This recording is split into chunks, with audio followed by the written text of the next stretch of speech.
Hello, welcome to my YouTube channel. आज हम class 9 के cell the unit of cell के बारे में पढ़ेंगे। ये हमारा पार्ट 1 वीडियो है। इसको एंड तक देखिए और लाइक एंड सब्सक्राइब कीजिए। So let's start our session. तो पहले बात होता है what is cell. The cell is the fundamental structural and functional unit of all living beings. जो स्ट्रक्चरल फंक्शनल यूनिट होता है, इसका मतलब होता है सेल जो होता है वो सारे सेल को लेके ही हमारा जो सारे लिविंग ऑर्गेनिजम्स है वो बने हुए हैं। और फंक्शनल यूनिट का मतलब सारे फंक्शंस के लिए biological system of living organisms के लिए एक स्पेशलाइज्ड सेल है। And it is the smallest body part of organism which is capable of independent existence as if performing the essential functions of life. That means ये जो अगर हम सारे living organisms को तोड़ेंगे तो जो सबसे छोटा वाला रहेगा पार्ट वो हमारा सेल होता है, ठीक है। और फंक्शनल यूनिट जैसे कि हमारा रेस्पिरेटरी के लिए सिर्फ रेस्पिरेटरी ऑर्गन ही इंक्लूड है। उसके बाद आता है the invention of the microscope. The first microscope was constructed by Dutch scientist Antonie van लीeuwenhoek।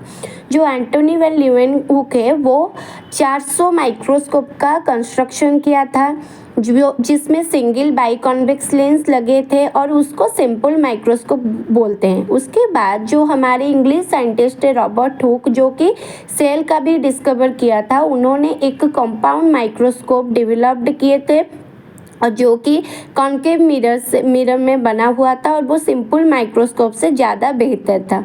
अगर उसके बाद हम इलेक्ट्रॉन माइक्रोस्कोप के बारे में बात करेंगे तो वो उसके पास 2 लाख गुना मैग्नीफिकेशन है कंपाउंड माइक्रोस्कोप के बाद। जैसे कि मैं बोली थी कि जो रॉबर्ट हुक है उन्होंने सेल का डिस्कवरी किया था। वो एक कॉर्क की स्लाइस को लेके देखे थे जिसमें कि एक बॉक्स लाइक कंपार्टमेंट था। बाद में उन्होंने ये बोला था कि वो जो बॉक्स लाइक कंपार्टमेंट है वो डेड सेल है। डेड सेल ऐसे एम्प्टी बॉक्स की तरह दिखते हैं।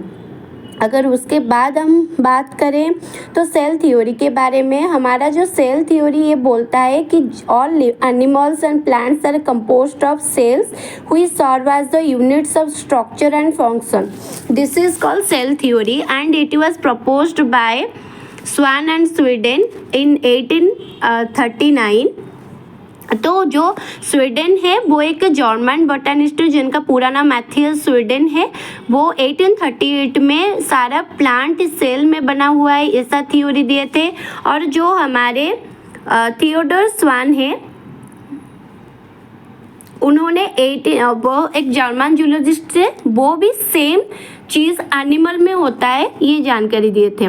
तो इन दोनों ने मिलकर सेल थ्योरी दिए। तो रुडोल्फ विर्चो जो है 1858 में उन्होंने सेल थ्योरी में एडिशनल थ्योरी बनाए कि जो सेल होता है वो smallest unit of structure of all living organisms होता है। यानी कि अगर हम लिविंग ऑर्गेनिजम्स को तोड़ेंगे तो सेल ही मिलेगा। और सेल का एक स्पेशलाइज्ड फंक्शन होता है, स्पेशलाइज्ड फंक्शन के लिए स्पेशलाइज्ड सेल होते हैं। All cells arise from pre existing cells. Pre existing cells मतलब ये कभी वो डेड सेल से ही सेल का उत्पत्ति होती है। तो ये कभी ख़त्म ना होने वाला एक नेवर एंडिंग चेन होता है।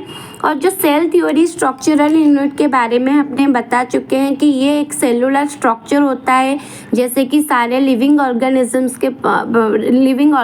सेल में ही बने होते हैं। और जो फंक्शनल यूनिट होता है, जैसे कि मैं बोली थी रेस्पिरेटरी सिस्टम के लिए रेस्पिरेटरी ऑर्गन ही इन्वॉल्व रहेगा, वो कभी डाइजेस्टिव ऑर्गन में इन्वॉल्व नहीं होगा। डाइजेस्टिव सिस्टम में सारे सिस्टम का डिफरेंट ऑर्गन्स सिस्टम होते हैं, body parts different body parts include होते हैं। और सेल्स डाई एंड रिप्लेस्ड, इसका मतलब कि जैसे मैं बोली थी हमारा जो सेल की उत्पत्ति होती है वो कैसी डेड सेल से ही उत्पत्ति होती है।